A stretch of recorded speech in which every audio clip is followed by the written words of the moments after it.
पुणे की है। ये बात 2025 की है। पुणे जिले में एक जगह है दापोड़ी, जो दौंड तालुका में आती है।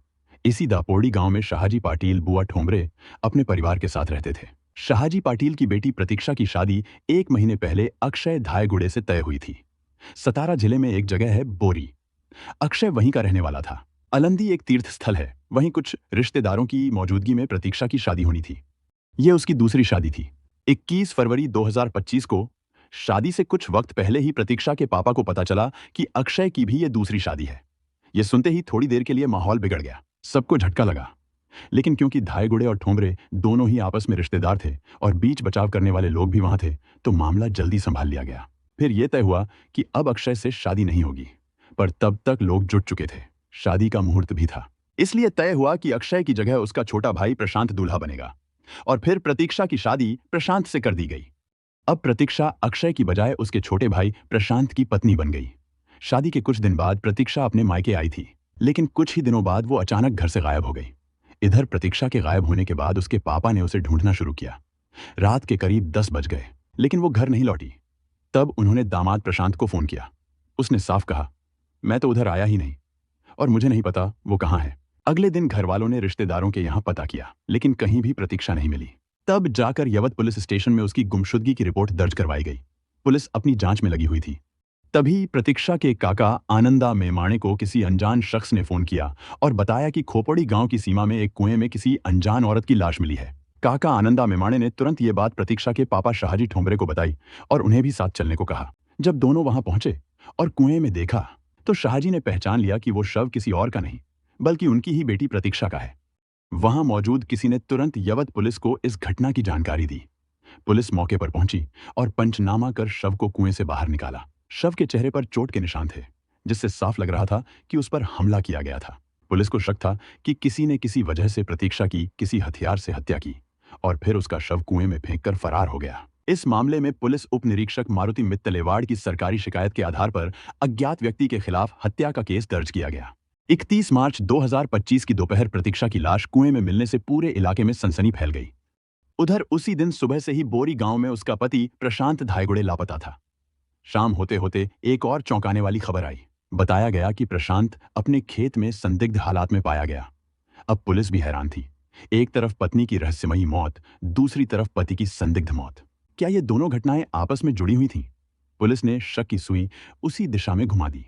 जैसे ही जांच आगे बढ़ी, प्रशांत के दोस्त सोमनाथ कृष्णा सकट का नाम सामने आया।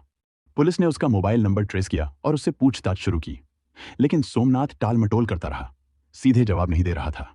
तब पुलिस ने उसका और प्रशांत का कॉल डिटेल रिकॉर्ड निकलवाया। रिपोर्ट में पता चला कि 27 मार्च को प्रशांत का फोन लोकेशन यवत चौफुला और खोपोड़ी इलाके में था, वही इलाका जहां प्रतीक्षा की लाश मिली थी।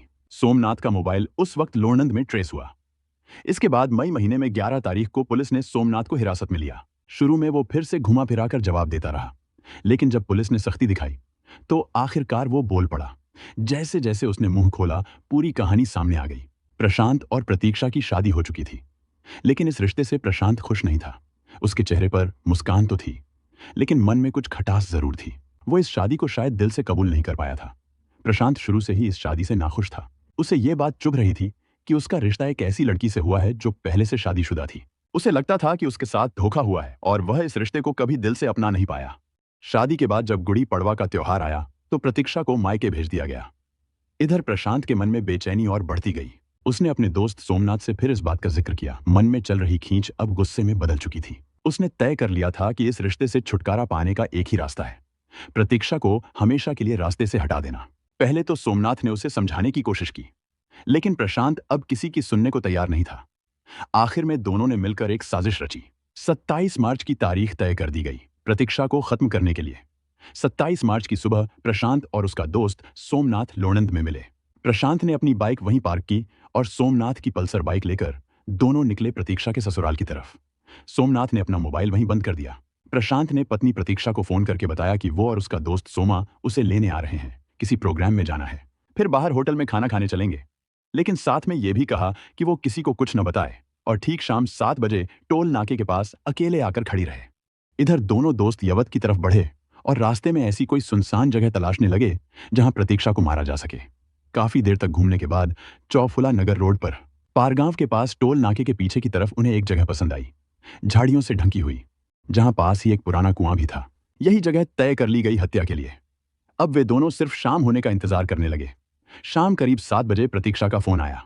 वो टोल नाके के पास पहुंच चुकी थी, लेकिन टोल नाके पर सीसीटीवी कैमरे लगे हो सकते हैं। इस डर से प्रशांत ने उसे थोड़ा आगे चौफुला की तरफ पैदल आने को कहा। थोड़ी देर बाद प्रतीक्षा वहां पहुंची। वो अच्छे से तैयार होकर आई थी। उसे क्या पता था कि जिसके लिए वो सज धज कर आई है, वही उसका आखिरी वक्त बन चुका है। वो हंसते हुए बाइक पर बैठी और बाइक चल पड़ी। लेकिन इस बार उसका सफर किसी होटल की तरफ नहीं, बल्कि मौत की तरफ जा रहा था। वहीं पर बाइक को रोक दिया गया। सोमनाथ झाड़ियों की तरफ चला गया, जैसे कुछ जांच रहा हो, जबकि प्रशांत और प्रतीक्षा वहीं रुके रहे। थोड़ी देर बाद जब सोमनाथ भी लौटा, तब प्रतीक्षा को कुएं के पास बैठने के लिए कहा गया। वह अनजान थी कि उसके साथ क्या होने वाला है, इसलिए बिना किसी शक के बैठ गई। जैसे ही मौका मिला, दोनों ने इशारे से एक दूसरे को देखा और अचानक उसे कुएं में धक्का दे दिया। प्रतीक्षा ने खुद को बचाने की पूरी कोशिश की। वह गिरते वक्त किनारे के पत्थरों पर पैर टिकाकर ऊपर आने की कोशिश कर रही थी, लेकिन दोनों ने उसे जबरदस्ती नीचे धकेल दिया। जब उन्हें लगा कि वह शायद तैरना जानती हो और बाहर आ सकती है, तो उन्होंने कुएं के पास पड़े पत्थरों से उसे मारना शुरू कर दिया। कई पत्थर उसके सिर और चेहरे पर लगे, जिससे वह एकदम शांत हो गई और नीचे पानी में डूब गई। उसके बाद दोनों वहां से तेजी से निकले और सीधे लोणंद पहुंचे। प्रशांत ने अपनी बाइक ली और दोनों जैसे कुछ हुआ ही नहीं अपने अपने घर लौट गए। पुलिस में शिकायत दर्ज होने के बाद जब पुलिस की पूछताछ शुरू हुई, तो प्रशांत घबरा गया। उसे बार बार प्रतीक्षा के आखिरी पल याद आने लगे। मन बेचैन हो उठा।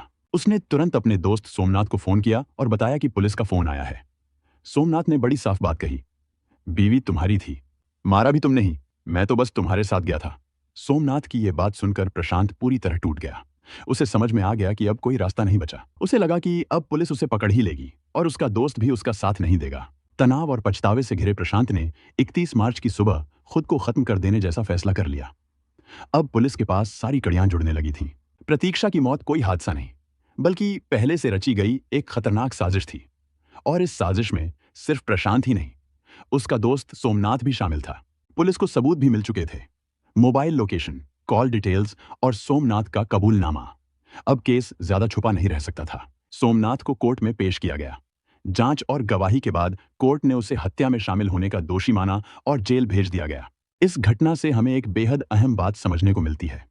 रिश्ते जब दबाव में बनते हैं, जब मन की बातों को दबा दिया जाता है, तब आगे चलकर वे जहर बन जाते हैं।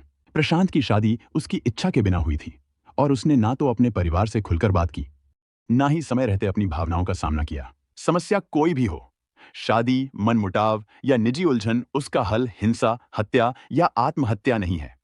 इस कहानी में एक मासूम लड़की की जान गई और एक नौजवान ने अपनी जिंदगी खत्म कर ली, सिर्फ इसलिए कि उसने अपनी भावनाओं को सही दिशा नहीं दी।